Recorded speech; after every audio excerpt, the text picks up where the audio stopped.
Ер нь өөрийгөө бэлтгэн тань чухал байгаа юм байна. Одоо санхугасаа илүү. Сэтгэл хөдлөл айгүй багастай. Бүр өдөржин шүнжин бодогдоо заримдаа зүудлэгддэг. ADHD-тэй гэж хийж штэ танд зориулж амар нэг юм уудаг уу?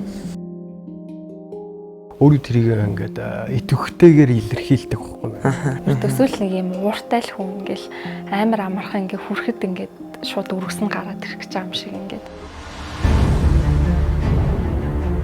Хүний өмнө хариуцлага уурсан чинь танд юу хэцүү вэ? Би нэгдүгürt ийм хүн байгаагүй гэдгээ мэднэ. Би ADHD-гүй хүн байсан ч би тэрийгээ дагахаар хүн биш гэдгээ би мэддэг.